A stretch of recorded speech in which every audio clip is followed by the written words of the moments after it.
Hello दोस्तों, free classes में आप सभी का स्वागत है।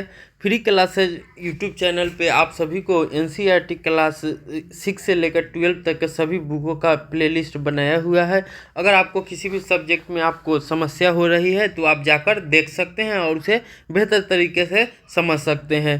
तो आज हम एनसीईआरटी क्लास 7 के विज्ञान के पहला अध्याय पादपों में पोषण के बारे में पढ़ेंगे। पादपों में पोषण, न्यूट्रिशन इन प्लांट, इसको अंग्रेजी में बोलते हैं। तो आइए हम इस अध्याय को शुरू करते हैं और बेहतर तरीके से इसे समझते हैं। हमारा अध्याय 1 में क्या कह रहा है? कक्षा 6 में आप पढ़ चुके हैं कि सभी जीवों के लिए भोजन आवश्यक होते हैं। हमने कक्षा 6 में पढ़ चुका है कि सभी जीवों के लिए क्या आवश्यक है, तो भोजन जो है कि सभी जीवों के लिए आवश्यक होते हैं। आप यह भी पढ़ चुके हैं कि कार्बोहाइड्रेट, प्रोटीन, वसा, विटामिन एवं खनिज भोजन के घटक है। क्या है ये सभी? तो भोजन के घटक है। ये सभी हमारे शरीर को ऊर्जा और वृद्धि में सहायक होते हैं। भोजन के ये घटक हमारे शरीर के लिए आवश्यक है तथा इन्हें पोषक कहते हैं। जो तत्व हमारे शरीर को वो ऊर्जा या वृद्धि में सहायक होते हैं या कोई भी जैव प्रकर्म करने में सहायक होते हैं, उन्हें क्या कहते हैं? पोषक कहते हैं। सभी जीवों को भोजन की आवश्यकता होती है। सभी जीवों को भोजन की आवश्यकता होती है। पादप को हम लोग पौधे बोलते हैं। पादप जो है स्वयं के लिए भोजन बना सकते हैं। पादप जो होते हैं कि अपने भोजन स्वयं बनाते हैं, परंतु मानव सहित कोई भी प्राणी अपना भोजन स्वयं नहीं बनाते हैं। लेकिन मानव सहित कोई भी प्राणी जो है कि वो अपना भोजन स्वयं नहीं बनाते हैं, वो भोजन के लिए दूसरे पे डिपेंड रहते हैं, निर्भर रहते हैं। वे पादपों अथवा पादपों का आहार ग्रहण करने वाले जंतुओं से अपना भोजन प्राप्त करते हैं। वे क्या करते हैं? या तो पादप से भोजन ग्रहण करते हैं या पादपों का जो आहार ग्रहण करने वाले जंतु हैं उनसे अपना भोजन प्राप्त करते हैं। अतः मानव तथा अन्य प्राणी प्रत्यक्ष अथवा परोक्ष रूप से पादपों पर निर्भर होते हैं। मानव तथा अन्य जो प्राणी होते हैं वो क्या होते हैं? प्रत्यक्ष या परोक्ष रूप से पादपों पर निर्भर रहते हैं। यहाँ प्रत्यक्ष का मतलब होता है कि जो हमको सामने से दिखाई देता है, जो हमें सामने से दिखाई देता है वो प्रत्यक्ष कहलाता है, और जो हमको सामने से दिखाई नहीं देता है वो परोक्ष होता है।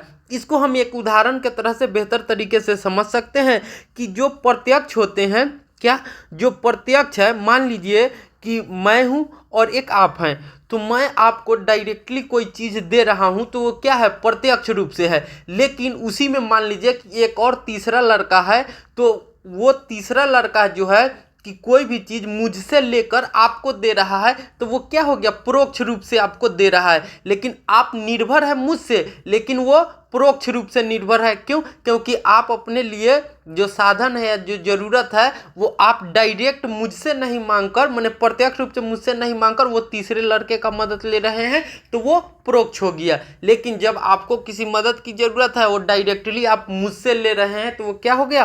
प्रत्यक्ष हो गया। अब हम 1 में देखते हैं, 1.1 में क्या कह रहा है? पादप में पोषणों की विधि। क्या है यहाँ हमारा? पादपों में पोषण की विधि, माने पादप जो होते हैं वो अपना भोजन ग्रहण करने के लिए किन किन विधियों का उपयोग करते हैं उसके बारे में हम लोग पढ़ेंगे। तो यहाँ हम देखते हैं कि क्या कह रहा है? केवल पादप ही ऐसे जीव हैं जो जल, कार्बन डाइऑक्साइड, जल का जो फॉर्मूला होता है क्या होता है? H2O। जल का क्या हो जाएगा? H2O। कार्बन डाइऑक्साइड का होता है CO2। खनिज को हम लोग अंग्रेजी में मिनरल्स बोलते हैं। तो अब क्या कह रहा है कि केवल पादप ही ऐसे जीव हैं जो जल, कार्बन डाइऑक्साइड, खनिज की सहायता से अपना भोजन स्वयं बनाते हैं। केवल पौधे ही, पादप मीन्स पौधे ही ऐसे जीव हैं जो जल, कार्बन डाइऑक्साइड एवं खनिज की सहायता से अपना भोजन स्वयं बनाते हैं। ये सभी पदार्थ उनके परिवेश में उपलब्ध होते हैं, और ये जो सभी पदार्थ होते हैं जैसे जल, कार्बन डाइऑक्साइड और खनिज, वे पौधे के परिवेश में ही, माने उनके जो सराउंडिंग है, वातावरण है, या उनके अंदर ही वो मिट्टी से सहायता लेकर उसका भोजन उपलब्ध हो जाते हैं। तो परिवेश में ही उनका सामान सब उपलब्ध होता है। पोषक पदार्थ, सजीवों की शारीरिक संरचना। पोषक जो पदार्थ होते हैं वो सजीवों की शारीरिक संरचना, वृद्धि तथा क्षतिग्रस्त, माने जो डैमेज हो चुके हैं भाग हैं, वो रख रखाव में समर्थ बनाते हैं। तथा विभिन्न जैव प्रक्रमों के लिए आवश्यक होते हैं। ठीक है, विभिन्न जैव प्रक्रमों के लिए आवश्यक होते हैं जो उन्हें ऊर्जा प्रदान करते हैं। अब यहाँ पर एक शब्द आ रहा है, क्या? जैव प्रक्रम। जैव प्रक्रम का मतलब क्या होता है? तो वे कार्य जब हम मान लीजिए कि सो रहे हैं, जब हम सो रहे हैं तो हमारे शरीर में अनेक से कार्य होते रहते हैं, या उस समय जो भी कार्य होता है, या हम कभी बैठे हुए हैं, कोई काम नहीं कर रहे हैं, फिर भी हमारे शरीर में अनेक क्रियाएं होती रहती है। तो ऐसे क्रियाओं को हम लोग क्या कहते हैं? जैव प्रक्रम कहते हैं। ऐसे क्रियाओं को हम लोग क्या कहेंगे? तो जैव प्रक्रम बोलते हैं। जैव प्रक्रम हमारे शरीर के लिए बहुत ही आवश्यक है, क्योंकि ये ऊर्जा को जनरेट करता है, माने प्रदान करता है। सजीवों द्वारा भोजन ग्रहण करने एवं उसके उपयोग की विधि को क्या कहते हैं? तो पोषण कहते हैं। सजीवों द्वारा भोजन ग्रहण करने एवं उसके उपयोग की विधि को हम लोग क्या बोलते हैं? पोषण बोलते हैं। पोषण को अंग्रेजी में हम लोग न्यूट्रिशन भी बोलते हैं। पोषण की वह विधि जिसमें जीव अपना भोजन स्वयं संश्लेषित करते हैं, स्वपोषण कहलाते हैं। क्या हो जाएगा स्वपोषण का डिफिनीशन? तो वे जीव जो अपना भोजन स्वयं संश्लेषित करते हैं क्या कहलाते हैं? स्वपोषण कहलाते हैं। स्वपोषण को हम लोग अंग्रेजी में सेल्फ फीडिंग भी बोलते हैं। स्वपोषण को हम लोग क्या बोलते हैं अंग्रेजी में? सेल्फ फीडिंग, माने अपना भोजन स्वयं बनाते हैं, उन्हें क्या कहते हैं? स्वपोषण कहलाते हैं। अतः ऐसे पादपों को स्वपोषी बोलते हैं, तथा ऐसे पादपों को क्या बोलेंगे? स्वपोषी बोलते हैं। तो स्वपोषी को हम लोग अंग्रेजी में क्या बोलते हैं? ऑटोट्रॉफिक बोलते हैं। क्या बोलते हैं? ऑटोट्रॉफिक बोलते हैं। ऑटोट्रॉफिक बोलते हैं। जंतु एवं अधिकतर अन्य जीव पादपों द्वारा संश्लेषित भोजन ग्रहण करते हैं। अब देखिए हमारा क्या कह रहा है? जंतु एवं अधिकतर अन्य जीव जो हैं कि पादपों द्वारा संश्लेषित भोजन ग्रहण करते हैं, माने वो पादपों पे डिपेंड रहते हैं और उनके द्वारा जो भोजन होते हैं या उनको ग्रहण करते हैं, वो क्या कहलाते हैं? विषम पोषी कहलाते हैं। विषम पोषी को हम लोग अंग्रेजी में हेट्रोट्रॉफ बोलते हैं। क्या बोलते हैं? हेट्रोट्रॉफ बोलते हैं। हेट्रोट्रॉफिक या हेट्रोट्रॉफ बोलते हैं। अब हम देखिए कि आगे हमारा क्या कह रहा है। तो आगे हमसे कह रहा है कि अब हम पूछ सकते हैं कि पादपों की खाद्य फैक्ट्रियाँ कहाँ स्थित है? क्या भोजन पादप के सभी भागों में निर्मित होता है? तो नहीं, ऐसा नहीं है। भोजन पादप के सभी भागों में निर्मित नहीं होता है। ये जो होता है कि पादप में पत्तियों में भोजन निर्मित होता है और ये जाइलम या फ्लोएम द्वारा परिवहन करते हैं। किसका? तो जल का, खनिज का पौधे के जड़ों द्वारा परिवहन होते रहता है, जिसमें सहायक क्या होते हैं? जाइलम और फ्लोएम। फ्लोएम क्या करते हैं? वो जो खाना निर्मित होता है उसे अपने भागों में वितरित करते हैं, पौधे के सभी भागों में। अब हमारा आगे क्या कह रहा है? अथवा केवल कुछ विशेष भागों में, माने कुछ पौधे के कुछ विशेष भाग में ही भोजन का निर्माण होता है। पादप अपने परिवेश से कच्ची सामग्री, पादप क्या करते हैं? अपने परिवेश से कच्ची सामग्री, जैसे कि हम क्या क्या हो जाएंगे? जल हो जाएंगे, कार्बन डाइऑक्साइड हो जाएंगे, मिनरल्स हो जाएंगे, ये सब क्या इसमें आता है? तो ये सभी कच्ची सामग्री में आते हैं। खाद्य फैक्ट्रियों तक उनका स्थानांतरण किस प्रकार होता है? तो खाद्य फैक्ट्रियों तक उनका स्थानांतरण किस प्रकार होता है? तो जाइलम फ्लोएम द्वारा या पौधे के जड़ों द्वारा।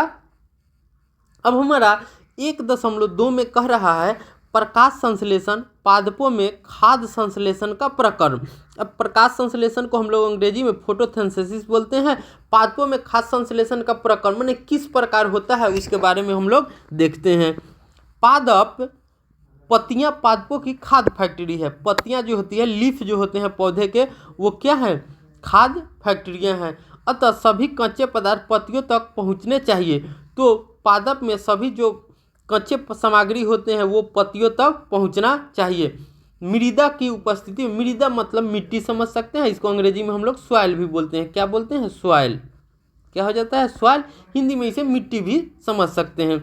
मृदा में उपस्थित सभी जल एवं खनिज जड़ों द्वारा अवशोषित किए जाते हैं। जो पौधे के रूट होते हैं, मूल होते हैं, जड़ होते हैं, उसके द्वारा क्या होते हैं? अवशोषित किए जाते हैं और पत्तियों तक पहुंचाए जाते हैं। तथा तन्ने के माध्यम से पत्तियों तक पहुंचाए जाते हैं। ये जड़ जो संश्लेषित करते हैं, उसके बाद जड़ जो होते हैं कि तना को देते हैं और तना के माध्यम से ये कहाँ चले जाते हैं, पत्तियों तक चले जाते हैं।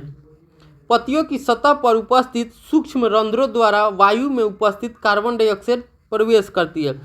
पौधे की पत्तियों में जो होते हैं उसमें छोटे छोटे छिद्र होते हैं जिसको रंध्र बोलते हैं। क्या होते हैं, छोटे छोटे छिद्र होते हैं जिसे हम लोग रंध्र बोलते हैं। उसी की सहायता से वायु से उपस्थित कार्बन डाइऑक्साइड को वो ग्रहण करती है। अब हमारा आगे है कोशिकाएं। क्या है, कोशिकाएं। अब देखिए, कोशिकाओं को हम लोग अंग्रेजी में सेल्स बोलेंगे। कोशिकाएं हैं तो कोशिकाएं के हम लोग अंग्रेजी में क्या बोलते हैं, सेल्स बोलते हैं। ठीक है, तो कोशिकाएं क्या होती है उसके बारे में हम लोग देखते हैं। कह रहा है, आपने देखा है कि इमारतें ईंटों से बनती है। जो हमारे सामने बड़े बड़े बिल्डिंगें बनी हुई होती है, घरें बनी होती है, मकानें बनी हुई होती हैं, वो सभी किसी प्रकार से बनी होती है, तो ईंटों से भी बनी होती है। लेकिन गांव में या लोकल एरिया में हम लोग जाते हैं तो फूस के भी घर मिलते हैं।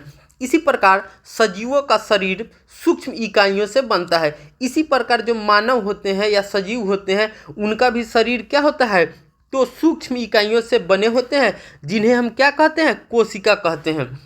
कोशिका क्या है, तो शरीर की सूक्ष्मतम इकाई जो होती है वही क्या है, कोशिका है। कोशिका को हम लोग अंग्रेजी में सेल बोलते हैं। क्या बोलते हैं, सेल बोलते हैं। कोशिकाओं को सूक्ष्मदर्शी द्वारा देखा जा सकता है। जो शरीर में कोशिकाएं होती हैं उसे हम लोग सूक्ष्मदर्शी या माइक्रोस्कोप से देख सकते हैं। कुछ जीव मात्र एक कोशिकाएं के बने होते हैं। कुछ जो जीव होते हैं मात्र एक कोशिकाएं के बने होते हैं, जिन्हें एक कोशिकीय जीव बोलते हैं। वह जीव जो एक कोशिका से बने होते हैं उन्हें क्या कहेंगे, एक कोशिकीय जीव कहेंगे। वह जीव जो अनेक कोशिकाओं से बने रहते हैं वो क्या कहलाते हैं, बहुकोशिकीय जीव कहलाते हैं। कोशिका एक पतली बाह्य संरचना द्वारा घिरी होती है। जो कोशिका होती है वो क्या होती है, पतली सी झिल्ली जैसी संरचना से घिरी होती है, जिसे हम लोग कोशिका झिल्ली कहते हैं। क्या बोलते हैं, कोशिका झिल्ली बोलते हैं। इसको हम लोग अंग्रेजी में सेल मेम्ब्रेन बोलते हैं। क्या बोलते हैं अंग्रेजी में, सेल मेम्ब्रेन बोलते हैं, मेम्ब्रेन। ठीक है, इसमें केंद्रक में स्थित एक सुस्पष्ट संरचना होती है। इस कोशिका झिल्ली के अंदर एक सुस्पष्ट संरचना होती है। क्या होती है, सुस्पष्ट संरचना होती है, जिसे हम लोग केंद्रक बोलते हैं। क्या बोलते हैं, केंद्रक बोलते हैं। केंद्रक को अंग्रेजी में हम लोग न्यूक्लियस बोलते हैं। जैसा कि चित्र 1.1 में हमें दिखाया गया है। केंद्रक चारों ओर से जेली के समान एक पदार्थ से घिरा होता है। केंद्रक क्या होता है, तो चारों ओर से एक जेली के समान पदार्थ से घिरा रहता है, जिसको हम लोग क्या बोलते हैं, कोशिका द्रव्य बोलते हैं। क्या बोलते हैं, कोशिका द्रव्य बोलते हैं।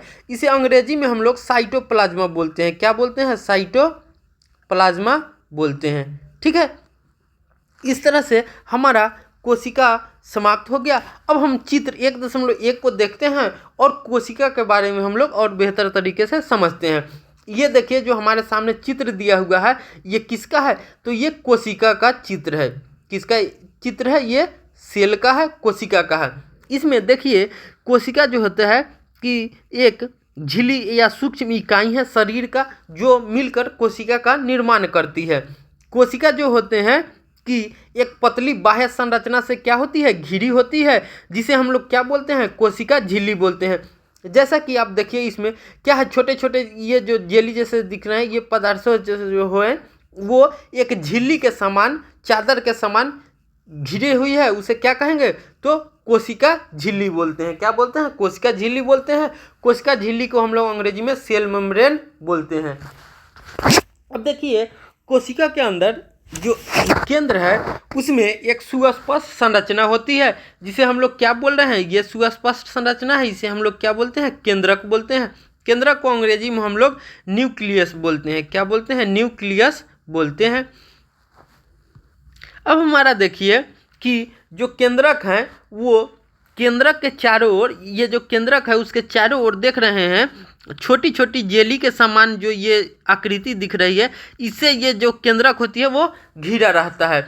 इसी छोटी छोटी आकृति से या जेली जैसे समान पदार्थ से जो घिरी रहती है उसको हम लोग क्या बोलते हैं, तो उसे हम लोग कोशिका द्रव बोलते हैं। क्या बोलते हैं, कोशिका द्रव बोलते हैं। इसे अंग्रेजी में साइटोप्लाज्मा बोलते हैं। क्या बोलते हैं? साइटोप्लाज्मा।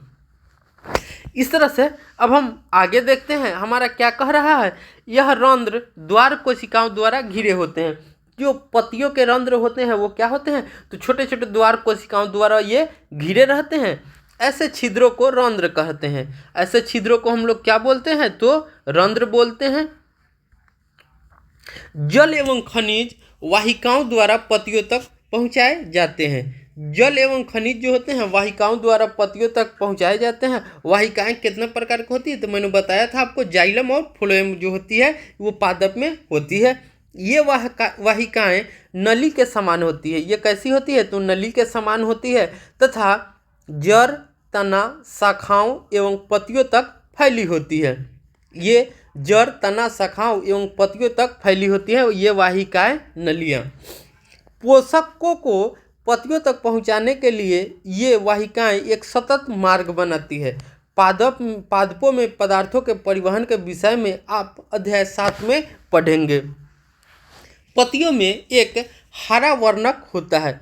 पादप के जो पत्ती होते हैं उसमें क्या पाया जाता है? तो एक हरा वर्णक होता है जिसे क्लोरोफिल कहते हैं। हरा वर्णक को क्या कहते हैं? तो क्लोरोफिल कहते हैं। क्लोरोफिल सूर्य के प्रकाश में ऊर्जा संग्रहण करने में पत्ती की सहायता करता है। क्लोरोफिल जो होते हैं सूर्य के प्रकाश की उपस्थिति में ऊर्जा का संग्रहण करने में पत्तियों की सहायता करते हैं। इस ऊर्जा का उपयोग जल, कार्बन डाइऑक्साइड से खाद्य संश्लेषण में होता है। इस ऊर्जा का उपयोग कहाँ होता है? तो खाद्य संश्लेषण में उपयोग किया जाता है, क्योंकि खाद्य संश्लेषण सूर्य के प्रकाश की उपस्थिति में होता है। जो पादपों में खाद्य संश्लेषण है वो सूर्य की प्रकाश की उपस्थिति में होता है, इसीलिए इसे प्रकाश संश्लेषण कहते हैं। प्रकाश संश्लेषण को हम लोग अंग्रेजी में फोटोसिंथेसिस बोलते हैं। अतः हमने देखा कि क्लोरोफिल सूर्य का प्रकाश, क्लोरोफिल सूर्य का प्रकाश, कार्बन डाइऑक्साइड, जल, प्रकाश संश्लेषण के लिए आवश्यक होते हैं। ये सभी जो तत्व हैं वो क्या होते हैं? प्रकाश संश्लेषण के लिए आवश्यक होते हैं। इस प्रकार पृथ्वी पर यह एक अद्वितीय परक्रम है। ये क्या है? अद्वितीय परक्रम है। पत्तियों द्वारा सौर ऊर्जा संग्रहित की जाती है। पत्तियों द्वारा जो होती है कि सौर ऊर्जा क्या है? तो सूर्य द्वारा जो ऊर्जा उत्पन्न होती है वो क्या कहलाती है? सौर ऊर्जा कहलाती है तथा पादपों में खाद के रूप में संचित हो जाती है। अतः सभी जीवों के लिए सूर्य ऊर्जा चरम स्रोत है। सभी जीवों के लिए सूर्य ऊर्जा का चरम स्रोत है। ठीक है। क्या आप कल्पना कर सकते हैं कि प्रकाश संश्लेषण नहीं होगा तो क्या होगा? प्रकाश संश्लेषण अगर नहीं होगा तो पौधे जो हैं कि वो अपना भोजन नहीं बना पाएंगे। इससे क्या होगा कि कोई उनको अस्तित्व में ही नहीं रहेंगे। ठीक है। अब देखिए क्या कह रहा है, प्रकाश संश्लेषण न होने की स्थिति में खाद्य उपलब्ध नहीं होगा। अगर प्रकाश संश्लेषण न हो तो क्या होंगे? खाद्य उपलब्ध नहीं होगा। सभी जीवों का अस्तित्व प्रत्यक्ष अथवा परोक्ष रूप से, माने सामने से या किसी के निर्भरता से पादपों द्वारा निर्मित भोजन पर निर्भर करता है। ठीक है। इसके अतिरिक्त सभी जीवों के लिए परम आवश्यक ऑक्सीजन भी प्रकाश संश्लेषण के दौरान निर्मित होते हैं। हम जानते हैं कि सभी जीवों क्या होते हैं? अपने जीने के लिए ऑक्सीजन का उपयोग करते हैं और ऑक्सीजन जो होते हैं कि वो पादपों के भोजन से बनाने की प्रक्रिया से ही उत्पन्न होती है। जब पादपों में प्रकाश संश्लेषण नहीं होगा तो वो ऑक्सीजन जनरेट नहीं कर पाएंगे, वो ऑक्सीजन का उत्पादन नहीं कर पाएंगे, जिससे सभी जीवों को अस्तित्व पर खतरा हो सकता है। प्रकाश संश्लेषण की अनुपस्थिति में पृथ्वी पर जीवन की कल्पना असंभव है। तो हम कह सकते हैं कि प्रकाश संश्लेषण की अनुपस्थिति में अगर प्रकाश संश्लेषण न हो तो पृथ्वी पर जीवन की कल्पना असंभव है। प्रकाश संश्लेषण के दौरान पत्ती की क्लोरोफिल युक्त कोशिकाएं प्रकाश संश्लेषण के दौरान पत्ती की क्लोरोफिल युक्त कोशिकाएं सूर्य के प्रकाश की उपस्थिति में कार्बन डाइऑक्साइड, जल से कार्बोहाइड्रेट संश्लेषण करती है। क्या करती है? कार्बोहाइड्रेट संश्लेषण करती है। इस प्रक्रम को निम्न समीकरण द्वारा दर्शा सकते हैं। तो आप देखिए जो पौधे होते हैं वो क्या करते हैं? कार्बन डाइऑक्साइड लेते हैं, CO2 उसके बाद क्या होता है, जल लेते हैं H2O, और सूर्य की प्रकाश की उपस्थिति में, क्लोरोफिल की उपस्थिति में वो क्या बनाते हैं, कार्बोहाइड्रेट बनाते हैं और ऑक्सीजन बनाते हैं। क्या बनाते हैं, कार्बन डाइऑक्साइड कार्बोहाइड्रेट बनाते हैं और ऑक्सीजन बनाते हैं। कार्बोहाइड्रेट C6H12O11 होता है। इस प्रक्रम में ऑक्सीजन निर्मुक्त होते हैं। इस क्रिया में जो है कि क्या होती है, तो ऑक्सीजन जो होते हैं वो निर्माण होता है या निकलती है, निर्मुक्त होती है या निकलती है। अब देखिए, कार्बोहाइड्रेट जो होते हैं वो पत्तियों में मड या स्टार्च के रूप में संचित रहते हैं। जो कार्बोहाइड्रेट हैं वो किस रूप में संचित रहते हैं, तो मड या स्टार्च के रूप में संचित रहते हैं। अब देखिए जाते हैं, पत्ती में स्टार्च की उपस्थिति प्रकाश संश्लेषण प्रक्रम का संपन्न होना दर्शाता है। पत्तियों में जो होते हैं, पत्तियों में प्रकाश संश्लेषण वो किसकी उपस्थिति में, तो वो स्टार्च जो होते हैं उसकी उपस्थिति में प्रकाश संश्लेषण की क्रिया संपन्न होती है। स्टार्च जो है एक प्रकार का कार्बोहाइड्रेट है। स्टार्च क्या होते हैं, तो एक प्रकार का कार्बोहाइड्रेट होता है। अब हम क्रियाकलाप 3 को देखते हैं और उसे और बेहतर तरीके से समझते, क्रियाकलाप 1.1 को देखते हैं और उसे बेहतर तरीके से समझते हैं।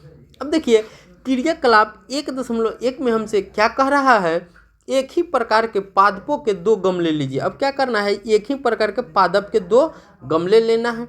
एक को अंधकार में रखना है, एक को क्या करेंगे, अंधकार में रखेंगे। 72 घंटे मिल के लिए रखिए, अंधकार में 72 घंटे के लिए छोड़ देना है। दूसरे को सूर्य के प्रकाश में रखना है, दूसरे को क्या करना है, सूर्य के प्रकाश में रखना है। दोनों पादपों की पत्तियों में आयोडीन परीक्षण उसी प्रकार कीजिए जैसा कि कक्षा 6 में किया था। अब देखिए, दोनों को क्या करना है, आयोडीन परीक्षण करना है, आयोडीन परीक्षण करना है। आपने अवलोकनों को नोट कीजिए। अब हम जो देखेंगे, अवलोकन करेंगे, उसको क्या करना है कि नोट करना है। अब उस गमले को जिसे आपने अंधकार में रखा था 3-4 दिन के लिए सूर्य के प्रकाश में रख दीजिए। अब जिसे हमने अंधकार में रखा था उसे क्या करेंगे, 3-4 दिनों के लिए सूर्य की प्रकाश की उपस्थिति में उसे रख देंगे। पुनः इसकी पत्ती पर आयोडीन परीक्षण करेंगे और पुनः क्या करेंगे, इसकी पत्ती पर आयोडीन परीक्षण करेंगे। हरी पत्तियों के अतिरिक्त अन्य वर्ण की पत्तियों में भी क्लोरोफिल होता है। हरी पत्तियों के अतिरिक्त अन्य जो कलर के पौधे होते हैं, वर्ण के या रंग के, उसमें भी क्लोरोफिल होता है। परंतु इन पत्तियों में उपस्थित लाल, भूरे अन्य वर्णक क्लोरोफिल के हरे रंग का प्रच्छादन कर देता है। लेकिन जो क्लोरोफिल के हरे रंग जो होते हैं, हरे रंग के वर्णक, उनको क्या करते हैं, हटा देते हैं, प्रच्छादन कर देते हैं और वो उसी रंग के दिखाई देने लगते हैं, अर्थात ढक लेते हैं। इन पत्तियों में भी प्रकाश संश्लेषण होता है। इन पौधों में या पत्तियों में भी प्रकाश संश्लेषण की क्रिया होती रहती है। आपने गीली दीवारों पर, तालाब अथवा ठहरे हुए जलाशय में हरे अवपंकी काई जैसे पादप, अवपंकी किसको कहेंगे, तो जो काई जैसे पादप होंगे उन्हें क्या कहलाते हैं, अवपंकी कहलाते हैं। ऐसे सामान्यतः कुछ जीव वृद्धि के कारण बनते हैं। ऐसे सामान्यतः कुछ जीव जो होते हैं कि वृद्धि के कारण बनते हैं, जिन्हें शैवाल कहा जाता है। इस तरह को जीवों को क्या कहते हैं, शैवाल कहते हैं। क्या आप कल्पना कर सकते हैं कि इनका रंग हरा क्यों होता है? इनमें क्लोरोफिल होता है। इनका रंग हरा क्यों होता है, तो क्योंकि इनमें क्लोरोफिल पाया जाता है। जो हरे वर्णक है वो हरा क्यों होता है, तो क्लोरोफिल की उपस्थिति के कारण जो होते हैं कि ये हरे रंग के होते हैं, जिसके कारण ये हरे दिखाई देते हैं। शैवाल भी प्रकाश संश्लेषण द्वारा भोजन अपना स्वयं बनाते हैं। जो शैवाल होते हैं वो क्या होते हैं, तो वो भी प्रकाश संश्लेषण द्वारा अपना भोजन स्वयं बनाते हैं। वो शैवाल में भी प्रकाश संश्लेषण की क्रिया होती है और वो अपना भोजन स्वयं बनाते हैं। अब हम आगे देखते हैं, हमारा आगे क्या कह रहा है, पादपों में कार्बोहाइड्रेट के अतिरिक्त अन्य खाद्यों का संश्लेषण। जो पादप पौधे होते हैं उनमें कार्बोहाइड्रेट और भी जो बनते हैं उनका खादों का संश्लेषण कैसे होता है उसके बारे में हम लोग देखते हैं। अब क्या कह रहा है हमारा कि अभी आपने पढ़ा कि प्रकांड संश्लेषण प्रक्रम द्वारा पादप कार्बोहाइड्रेट का संश्लेषण करते हैं। प्रकांड संश्लेषण की क्रिया द्वारा पादप जो होते हैं, पौधे जो होते हैं, कार्बोहाइड्रेट का संश्लेषण करते हैं। कार्बोहाइड्रेट कार्बन, हाइड्रोजन, ऑक्सीजन से बनता है। जो कार्बोहाइड्रेट होते हैं, कार्बोहाइड्रेट वो किससे बने होते हैं? तो कार्बन, हाइड्रोजन और ऑक्सीजन से बने होते हैं। इनका उपयोग खाद्य के अन्य घटक के संश्लेषण में होता है। इनका उपयोग कहाँ होता है? तो खाद्य के अन्य घटक के संश्लेषण में होता है। परंतु प्रोटीन नाइट्रोजनी पदार्थ है, लेकिन प्रोटीन जो होते हैं वो क्या है? नाइट्रोजनी पदार्थ है। प्रोटीन जो होते हैं वो नाइट्रोजनी पदार्थ है जिनमें कार्बन, ऑक्सीजन और हाइड्रोजन के अतिरिक्त नाइट्रोजन भी होता है। प्रोटीन में जो होते हैं उनमें क्या क्या रहते हैं? तो कार्बन, ऑक्सीजन, हाइड्रोजन के अतिरिक्त उनमें नाइट्रोजन भी पाया जाता है। ठीक है, अब हम आगे देखते हैं। अब हमारा आगे क्या कह रहा है कि पादपों को नाइट्रोजन कहाँ से प्राप्त होता है? याद कीजिए, वायु में नाइट्रोजन गैसीय अवस्था में प्रचुर मात्रा में पाई जाती है। जो हमने पिछले अध्याय में देखा था, तो क्या देखा था कि वायुमंडल में जो होते हैं वो नाइट्रोजन प्रचुर मात्रा में गैसीय अवस्था में पाए जाते हैं। तो ये कितना था? तो नाइट्रोजन जो था कि 78% वायुमंडल में पाया जाता है और 21% जो था कि क्या पाया जाता है? तो ऑक्सीजन पाया जाता है। 21% क्या पाया जाता है? तो ऑक्सीजन पाया जाता है।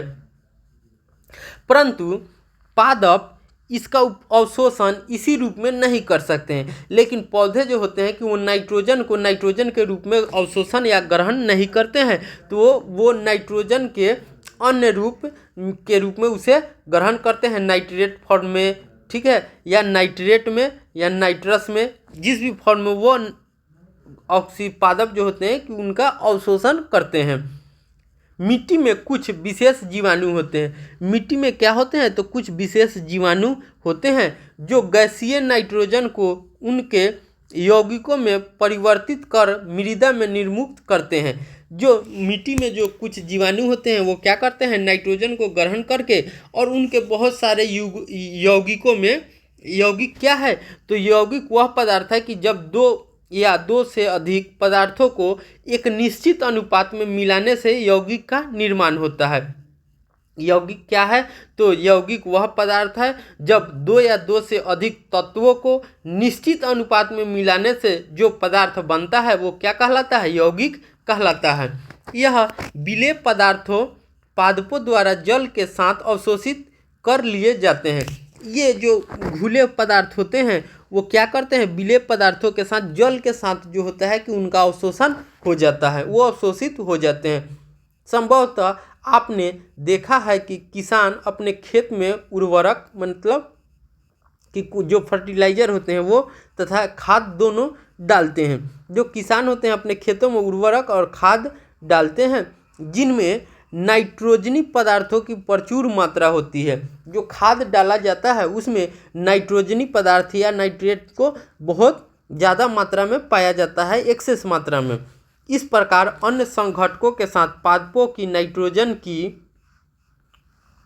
मांग की आपूर्ति हो जाती है। इस तरह से जो पादप को नाइट्रोजन की आवश्यकता होती है उसकी पूर्ति हो जाती है। तो नाइट्रोजन की पूर्ति कैसे कैसे हो सकती है? तो मिट्टी में जो कुछ जीवाणु रहते हैं वो जो रहते हैं कि नाइट्रोजन को उसके यौगिक में तोड़कर उसका अवशोषण कर लेते हैं, या जो किसान होते हैं वो नाइट्रोजन के फॉर्म में जो उर्वरक एवं खाद डालते हैं उसका अवशोषण करके पादप जो होता है कि अपना नाइट्रोजन की पूर्ति कर लेते हैं। इसके पश्चात पादप खाद के अन्य संघटकों जैसे कि प्रोटीन एवं वसा का संश्लेषण करते हैं।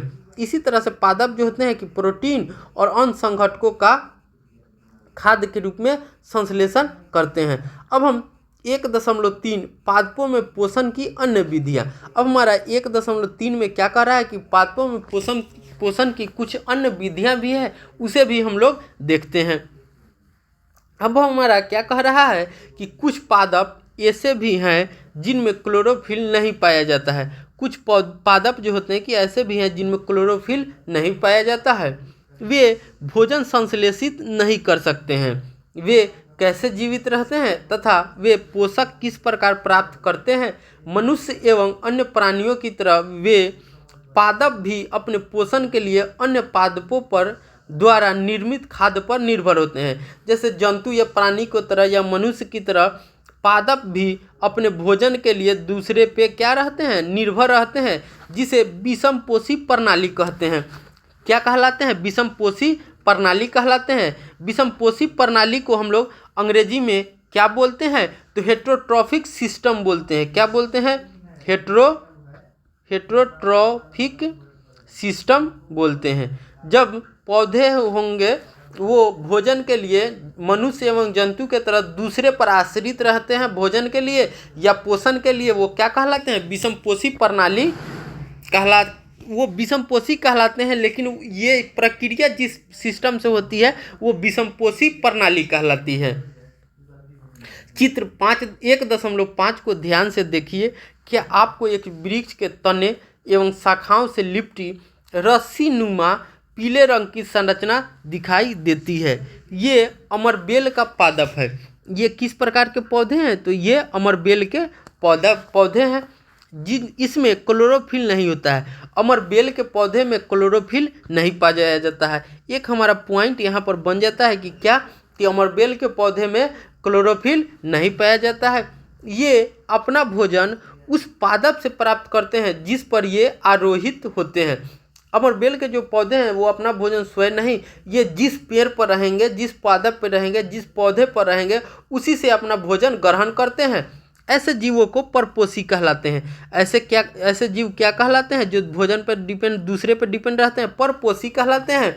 इन्हें अंग्रेजी में हेटेरोट्रॉफ बोलते हैं। क्या बोलते हैं? हेटेरोट्रॉफ बोलते हैं। परपोषी का अंग्रेजी क्या है? हेटेरोट्रॉफ। क्योंकि अमरबेल जैसे पादप परपोषी को अमूल्य पोषकों से वंचित करते हैं। अमरबेल को जो पौधे होते हैं वो क्या करते हैं? पादप परपोषी के अमूल्य पोषक, जो इम्पोर्टेंट पोषक होते हैं, उससे वंचित करते हैं। अतः इन्हें परजीवी कहते हैं। क्या कहलाते हैं? पादप परपोषी को अमूल्य पोषक तत्वों से, तो वैसे पदार्थ या वैसे पादप जो दूसरे पादप परपोषी को अमूल्य पोषक तत्वों से वंचित कर देंगे या उन्हें लेने नहीं देंगे, वो क्या कहलाते हैं? परजीवी कहलाते हैं। परजीवी को हम लोग अंग्रेजी में पैरासाइट बोलते हैं। परजीवी को हम लोग अंग्रेजी में क्या बोलते हैं? पैरासाइट बोलते हैं। मतलब भोजन के लिए दूसरे पर डिपेंड रहे और उसे अपना भोजन जो इम्पोर्टेंट पोषक तत्व है उसे ग्रहण नहीं करने देते हैं। ऐसे जीव परजीवी कहलाते हैं। क्या हम एवं अन्य जंतु भी एक प्रकार के परजीवी हैं? आपको इस पर विचार करना चाहिए। अपने अध्यापक से इस विषय पर चर्चा कीजिए। क्या आपने ऐसे पादपों को देखा अथवा उनके विषय में सुना है जो जंतु का भक्षण करते हैं? जंतु का भक्षण का मतलब कि वह पौधे जो जंतु के तरह अपना भोजन ग्रहण करते हैं या जंतुओं को खाते हैं। कुछ ऐसे भी पादप हैं जो कीटों को पकड़ते हैं तथा उन्हें पचा जाते हैं। वैसे भी कुछ पादप होते हैं, माने पौधे हैं, जो कीटों को पकड़ते हैं और उन्हें खा जाते हैं। क्या यह विस्मयकारी नहीं है? ऐसे पौधे हरे या अन्य किसी रंग के हो सकते हैं, जैसा कि चित्र 1.6 में दिखाया गया है। जैसे ये देखिए, ये जो हमारा है, तो ये पौधे जो हैं पादप के पौधे हैं, इसमें एक घटपर्णी जो होता है कि वो बने हुए हैं। ये जैसा कि आप चित्र में देख सकते हैं इस प्रकार के। इसमें क्या होता है कि जब कोई जीव या कीट इसमें आते हैं तो क्या होता है कि इसके अंदर चले जाते हैं, इसके अंदर इंटर कर जाएंगे और ये ढक्कन बंद हो जाते हैं और ये जीव को खा जाते हैं। इसकी घरे के समान दिखाई देने वाली संरचना वास्तव में उसकी पत्ती का रूपांतरण है। जो उसकी घरे जैसी है ये संरचना दिखाई दे रही है, क्या है? तो ये पत्ती का ही एक रूपांतरित संरचना है। ये जो होते हैं कि पत्ती का रूपांतरित संरचना है। पत्ती का शीर्ष भाग घरे का ढक्कन बनता है। पत्ती के जो शीर्ष भाग होते हैं उस पर क्या बने रहते हैं? एक ढक्कन के तरह रहते हैं। घरे के अंदर अनेक रोम होते हैं जो नीचे की ओर ढल के रहते हैं, अर्थात अधोमुखी होते हैं, ये जिनका अधोमुख होता है। जब कोई कीट घरे में प्रवेश करता है तो यह उसके रोमों के बीच फंस जाता है। जब कोई जीव इसके घटपर्णी में या घट में प्रवेश करता है तो उसके रोमों के बीच क्या होता है, वो फंस जाता है। घड़े में उपस्थित पाचक रस द्वारा कीटों का पाचन हो जाता है और घड़े में जो पाचक उपस्थित रहते हैं, पाचक रस, वो क्या करते हैं, कीटों का पाचन हो जाता है, कीटों का भक्षण कर जाते हैं। ऐसे कीटों का भक्षण करने वाले पादप कीटभक्षी कहलाते हैं। जो पादप कीटों का भक्षण करते हैं क्या कहलाते हैं, कीटभक्षी पादप कहलाते हैं। वीनस फ्लाइट क्या है, वीनस फ्लाइट ट्रैप एवं सनड्यू कीटभक्षी पादप के दो उदाहरण हैं। तो आपसे पूछ सकता है कि कीटभक्षी के कौन कौन से पादप हैं, तो क्या है हमारा, एक वीनस फ्लाइट ट्रैप और सनड्यू, क्या है, सनड्यू और वीनस फ्लाइट ट्रैप दो पादप हैं जो कीटभक्षी हैं के उदाहरण हैं। इनके बारे में जानकारी प्राप्त कीजिए। अब यहाँ कह रहा है कि हमको वीनस फ्लाइट ट्रैप और सनड्यू के बारे में कुछ जानकारी प्राप्त कीजिए। क्या यह संभव है कि इस प्रकार के पादपों को मृदा से वे सभी पोषक नहीं मिल पाते जिनकी इन्हें आवश्यकता होती है। अब हम लोग 1.4 मृत जीवी के बारे में देखते हैं। हमारा 1.4 क्या है, मृत जीवी। आपने बाजार में छत्रक को मशरूम भी बोलते हैं, छत्रक मशरूम बिकते देखे होंगे। वर्षा के दिनों में वृक्षों की सड़ी गली टूटी टहनियों अथवा तनों या छालों पर छाते के समान संरचनाओं के गुच्छे भी आपने देखे होंगे। आइए देखें कि जीवन यापन हेतु इन्हें किस प्रकार के पोषकों की आवश्यकता होती है और वे उन्हें कहाँ से प्राप्त करते हैं। क्रियाकलाप 1.2 को हम लोग देखते हैं। अब देखिए ये हमारा चित्र 1.7 में क्या है कि छत्रक के दिए हुए हैं, इन्हें हम लोग मशरूम भी बोलते हैं। अब क्रियाकलाप 1.2 में क्या कह रहा है, ब्रेड का एक टुकड़ा लेकर इसे जल में भिगो ले। अब एक हमको क्या करना है, ब्रेड का टुकड़ा लेना है और इसे जल में भिगो लेना है। इसे किसी नम मने ठंडी एवं उष्ण, थोड़ी सी ठंडी और गर्म स्थान पर 2 से 3 दिन के लिए रख दीजिए अथवा उस समय तक रखा रहने दीजिए जब तक कि उस पर रोए जैसी संरचना न दिखाई दे। एक ब्रेड लेना है, उसको पानी में भिगाकर उसको ठंडी और गर्म स्थान पर 2 से 3 दिनों के लिए छोड़ देना है। अब क्या करना है कि जब तक छोड़े रहेंगे तब तक वो ब्रेड से रोए जैसी संरचना हमें दिखाई न देने लगे। ये धब्बे किस रंग के हैं, किसी आवर्धक लेंस जो हम लोग ज्योमेट्री बॉक्स देखते हैं जिसमें लेंस लगा रहता है वो क्या कहलाता है, आवर्धक लेंस कहलाता है या आवर्धक लेंस है। अथवा सूक्ष्मदर्शी, जो जिससे हम छोटे छोटे जीवों को देखते हैं वो क्या है, सूक्ष्मदर्शी है। इनका अवलोकन कीजिए। आपने प्रेक्षणों को नोटबुक में लिखिए। बहुत संभव है कि आपको रुई के धागों के समान संरचनाएं दिखाई पड़ती है। यह जीव कवक या फंजाई कहलाते हैं। जो हमको उस ब्रेड पर जो छोटे छोटे रुई के धागों के समान संरचनाएं दिखाई देती हैं वो क्या है, तो वो कवक या फंजाई हैं। इनकी पोषण प्रणाली अथवा पोषण की विधि भिन्न भिन्न प्रकार की होती है। ये कवक जो होते हैं इनकी भोजन प्रणाली या पोषण की विधि जो होती है कि अलग अलग की होती हैं। ये मृत एवं विघटनकारी वस्तुओं की सतह पर कुछ पाचक रसों का स्राव करते हैं।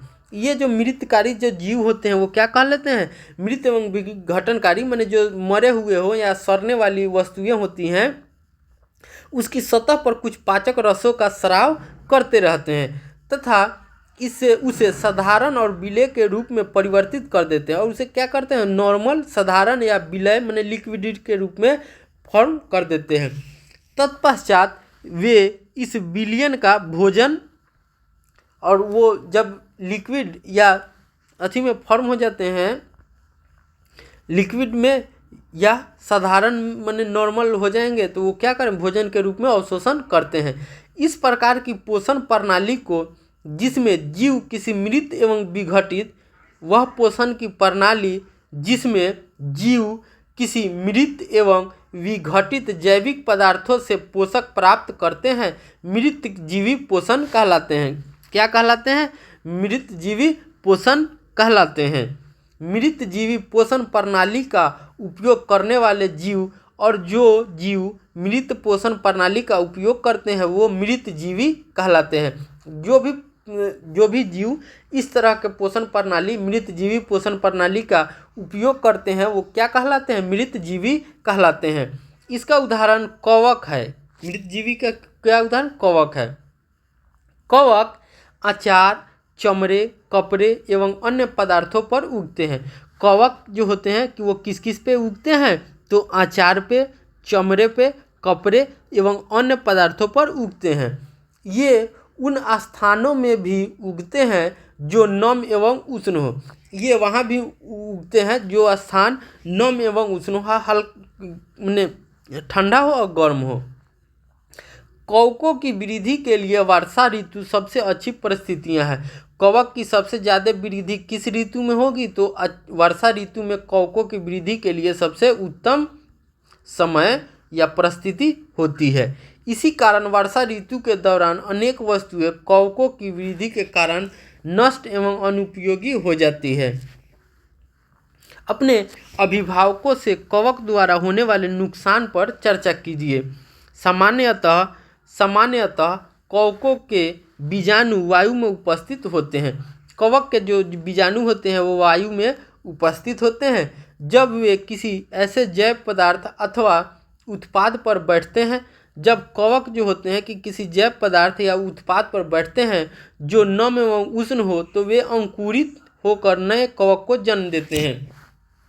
कवक जो होते हैं कि जब किसी वो खाद्य पदार्थ या जैव पदार्थ पर बैठेंगे या उसके उत्पाद पर बैठते हैं और वो स्थान नम एवं उष्ण हो, तो वे अंकुरित हो जाते हैं। कवक क्या हो जाते हैं? अंकुरित हो जाते हैं और नए कवक को जन्म देते हैं। क्या अब आप बता सकते हैं कि हम अपनी वस्तुओं को कवक द्वारा खराब होने से किस प्रकार बचा सकते हैं? कुछ जीव एक दूसरे के साथ रहते हैं।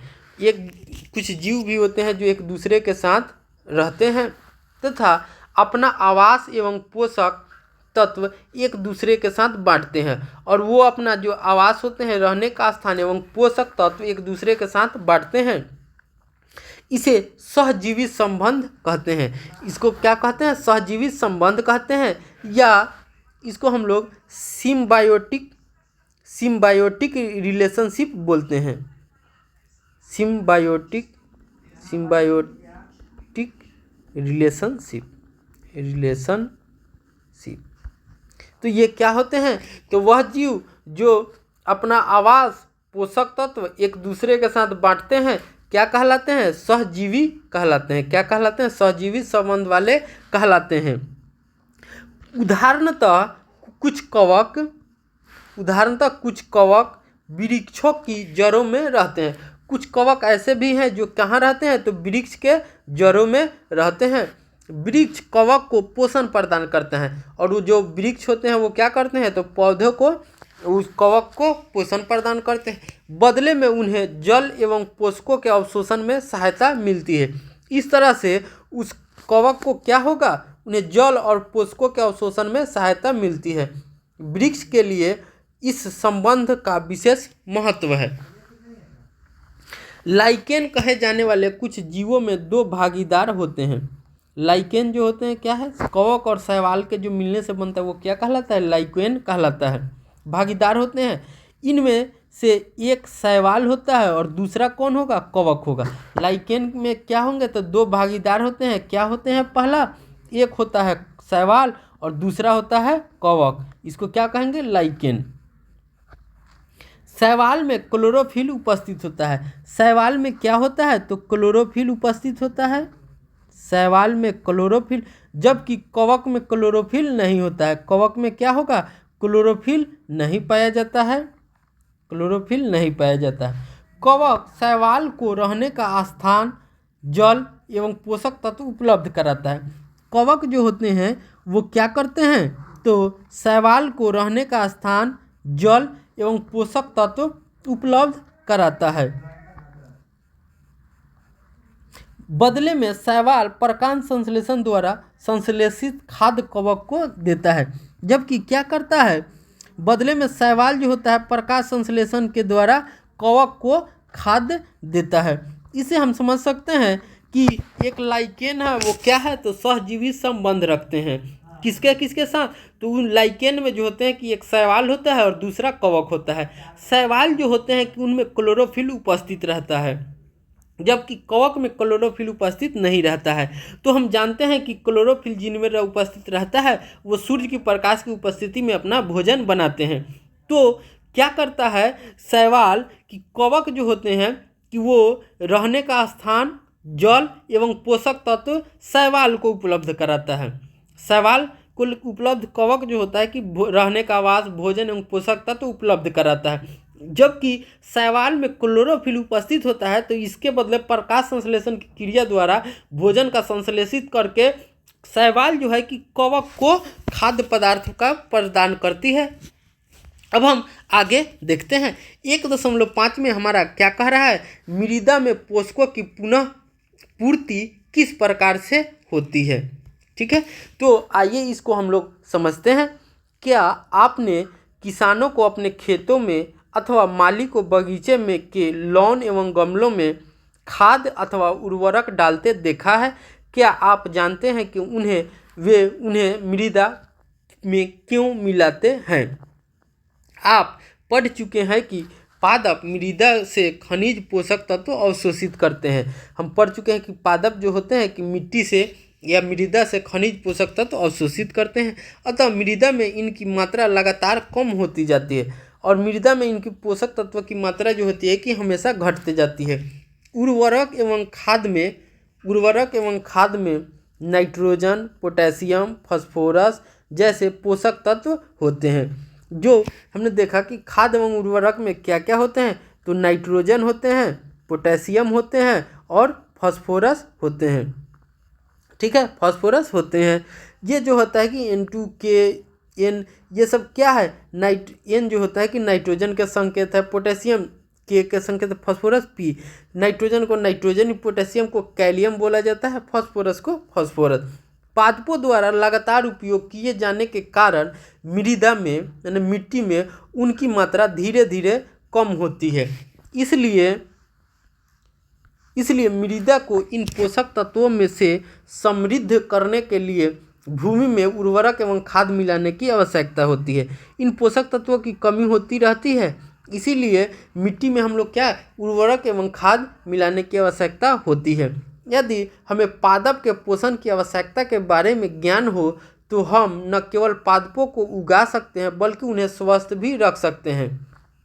इस तरह से हमें पादप के पोषण के बारे में अगर हमको जानकारी हो तो हम लोग क्या करते हैं कि पादपों को केवल उगाएंगे ही नहीं, उन्हें स्वस्थ भी और बेहतर तरीके से भी रख सकते हैं। पादपों को प्रोटीन बनाने के लिए सामान्यतः नाइट्रोजन की अत्यधिक आवश्यकता होती है। जो पादप पौधे होते हैं उन्हें नाइट्रोजन की आवश्यकता बहुत होती है। ठीक है, फसल कटाई के बाद मृदा में नाइट्रोजन की कमी हो जाती है। जब हम फसल का कटाई करते हैं तो मृदा में नाइट्रोजन की कमी हो जाती है। यद्यपि वायु में नाइट्रोजन गैस प्रचुर मात्रा में उपलब्ध होती है।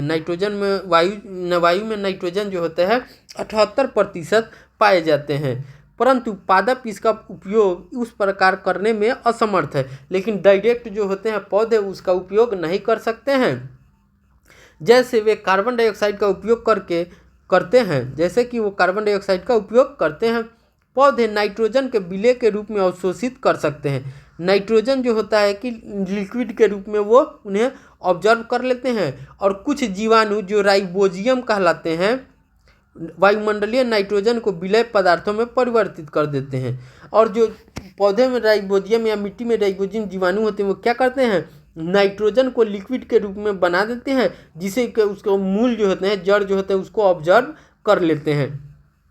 परंतु राइबोजियम अपना भोजन स्वयं नहीं बना सकते। लेकिन राइबोजियम जो होते हैं अपना भोजन स्वयं नहीं बना सकते हैं। ये चना, मटर, मूंग, सेम तथा अन्य फलीदार पादप की जड़ों में रहते हैं। राइबोजियम जो होते हैं कहाँ पाए जाते हैं, वो तो जो दलहन पौधे हैं उसमें राइबोजियम नामक जीवाणु पाए जाते हैं। जो दलहन पौधे हैं उन्हीं में राइबोजियम नामक जीवाणु पाए जाते हैं। जैसा कि हम लोग देख सकते हैं किसमें, तो चना में, मटर में, मूंग में, सेम में और अन्य फलीदार पादपों के जड़ों में राइबोजियम पाया जाता है। उन्हें नाइट्रोजन की आपूर्ति करते हैं और ये जो होते हैं कि इन पौधे की नाइट्रोजन की आपूर्ति करते हैं। अधिकतर दालें फलीदार पादपों से प्राप्त होते हैं। अधिकतर जो दालें होते हैं हमको फलीदार पौधे से प्राप्त होते हैं। इसके बदले पादप राइबोजियम जीवाणु को आवास एवं खाद्य प्रदान करते हैं। इसके बदले जो होते हैं कि पौधे क्या करते हैं, राइबोजियम जीवाणु को आवास एवं खाद्य प्रदान करते हैं। अतः उनमें सहजीवी संबंध होता है। तो इस प्रकार हम कह सकते हैं कि उनमें भी सहजीवी संबंध होता है। इस संबंध का किसानों के लिए विशेष महत्व है। दालों की फसलों के लिए उन्हें मृदा में नाइट्रोजन उर्वरक देने की आवश्यकता नहीं पड़ती है। इस तरह से किसान जब दाल की खेती करते हैं तो उनमें नाइट्रोजन उर्वरक देने की आवश्यकता नहीं होती है, क्योंकि राइबोजियम जीवाणु जो होते हैं कि उन्हें नाइट्रोजन की आपूर्ति कर देते हैं। यही नहीं, दाल की फसल उगाने के बाद अगली फसल के लिए भी सामान्यतः उर्वरकों की आवश्यकता नहीं रहती। इस तरह से उन्हें एक और फ़ायदा होता है कि जब हम दाल की खेती कर लेते हैं तो उस खेत में अगर दूसरी फसल उगाते हैं तो तब भी हमें नाइट्रोजन की उतनी आवश्यकता नहीं पड़ती है। इस अध्याय में आपने पढ़ा कि अधिकतर पादप स्वपोषी होते हैं। अधिकतर जो पादप होते हैं क्या होते हैं, स्वपोषी होते हैं। बहुत कम ही पादप अन्य पोषण प्रणाली अपनाते हैं। बहुत कम ही पादप जो होते हैं कि अन्य पोषण प्रणाली अपनाते हैं, जैसे कि परजीवी एवं मृतजीवी। परजीवी एवं मृतजीवी एक दूसरे पादपों से पोषण प्राप्त करते हैं। जो परजीवी होते हैं या मृतजीवी होते हैं वो दूसरे पादपों से अपना भोजन प्राप्त करते हैं। सभी प्राणी अपने भोजन के लिए पादप तथा अन्य प्राणियों पर निर्भर रहते हैं। जितने भी आपने प्राणी को देखे हैं, जीव को देखे हैं, सभी अपने भोजन के लिए किस पर, पादप पर या अन्य प्राणियों पर निर्भर रहते हैं। अतः उन्हें विषमपोषी कहा जाता है। अतः इस तरह के जीवों को क्या बोलते हैं, विषमपोषी कहते हैं। क्या हम कह सकते हैं कि कीटभक्षी पौधे आंशिक विषमपोषी है? तो ये सही भी हो सकता है। क्योंकि वो जो होते हैं कि वो कीटों पे डिपेंड रहते हैं। क्या रहते हैं, कीटों पे डिपेंड रहते हैं। इस तरह से हमारा NCERT क्लास 7th का अध्याय पर एक पादपों में पोषण समाप्त हो गया। अब हम मेनली अध्याय 1 के सारांश को देख लेते हैं कि हमने क्या सीखा। हमने इस अध्याय में क्या सीखा उसके बारे में हम लोग एक बार पॉइंट वाइज चर्चा कर लेते हैं। अब देखिए हमारा पहला पॉइंट क्या कह रहा है कि सभी जीवों में को खाद्य की आवश्यकता होती है। जितने भी जीव होते हैं सभी को भोजन की आवश्यकता होती है, जिसका उपयोग वे अपनी वृद्धि एवं शरीर के रख रखाव के लिए करते हैं, आवश्यक ऊर्जा की प्राप्ति के लिए करते हैं। हरे पादप प्रकाश संश्लेषण प्रक्रम द्वारा अपना भोजन स्वयं संश्लेषित करते हैं। हरे पौधे जो रहते हैं कि वो अपना भोजन स्वयं संश्लेषित। अब हमारा अगला बिंदु है कि हरे पादप कार्बन डाइऑक्साइड, जल एवं खनिज जैसे सरल रासायनिक पदार्थों का उपयोग खाद्य संश्लेषण में करते हैं। तो यहाँ पर पादप जो होते हैं प्रकाश संश्लेषण प्रक्रम में किसका किसका संश्लेषण करते हैं, तो कार्बन डाइऑक्साइड, इसको हम लोग क्या बोलते हैं, CO2, जल H2O एवं खनिज जैसे सरल रासायनिक पदार्थों का उपयोग करते हैं। हमारा अगला बिंदु है कि प्रकाश संश्लेषण के लिए क्लोरोफिल एवं सूर्य का प्रकाश अनिवार्य रूप से आवश्यक है। प्रकाश संश्लेषण के लिए कंपलसरी है, माने अनिवार्य ही है, क्लोरोफिल और सूर्य का प्रकाश जरूरी है। अब हमारा अगला बिंदु क्या है कि कार्बोहाइड्रेट जैसे जटिल रासायनिक पदार्थ प्रकाश संश्लेषण के उत्पाद हैं। प्रकाश संश्लेषण में किसका किसका निर्माण होता है, तो कार्बोहाइड्रेट जो है स्टार्च या मड के रूप में संचित रहते हैं। हमारा अगला बिंदु है प्रकाश संश्लेषण के प्रक्रम में क्लोरोफिल की सहायता से पत्तियों द्वारा सौर ऊर्जा का संचयन किया जाता है। सौर ऊर्जा क्या होता है, तो जो सूर्य के प्रकाश से जो ऊर्जा उत्पन्न होते हैं वो क्या कहलाती है, सौर ऊर्जा कहलाती है। हमारा अगला बिंदु है कि प्रकाश संश्लेषण में ऑक्सीजन उत्पादित होती है। इस ऑक्सीजन का उपयोग सभी जीवों द्वारा उनकी उत्तरजीविता के लिए किया जाता है। प्रकाश संश्लेषण से जो होते हैं ऑक्सीजन उत्पादित होती है, जो सभी जीवों के लिए आवश्यक है एवं उत्तरजीविता के लिए बहुत ही आवश्यक है। अब हमारा अगला बिंदु है कि कवक अपना पोषण मृत एवं अपघटित जैव पदार्थों से प्राप्त करते हैं। कवक जो होते हैं वो अपना पोषण जो होते हैं मृत एवं अपघटित जैव पदार्थों से प्राप्त करते हैं। वे मृत जीवी कहलाते हैं। ऐसे जीवों को क्या कहलाते हैं? मृत जीवी कहलाते हैं। अमरबेल जैसे पादप परजीवी है। अमरबेल जैसे पादप जो होते हैं क्या होते हैं? परजीवी होती हैं। इनमें क्लोरोफिल नहीं पाया जाता है। वे परपोषी पादप से अपना भोजन प्राप्त करते हैं। वे जो अमरबेल हैं वो क्या होते हैं? तो परपोषी पादपों से अपना भोजन प्राप्त करते हैं। अब हमारा अगला बिंदु है कुछ पादप एवं अन्य सभी जीव अपने पोषण हेतु दूसरे जीवों पर निर्भर होते हैं। कुछ पादप भी हैं या कुछ जीव भी हैं, सभी अपने पोषण के लिए एक दूसरे पर निर्भर होते हैं। अतः ऐसे जीवों को विषम पोषी कहलाते हैं। ऐसे जीवों क्या कहलाते हैं? विषम पोषी या हेटेरोट्रॉफिक बोलते हैं। इस तरह से हमारा अध्याय 1 पादपों में पोषण समाप्त हो गया। उम्मीद है आप लोगों को बेहतर तरीके से समझ में आया होगा। मिलते हैं अगले अध्याय में, तब तक के लिए बाय।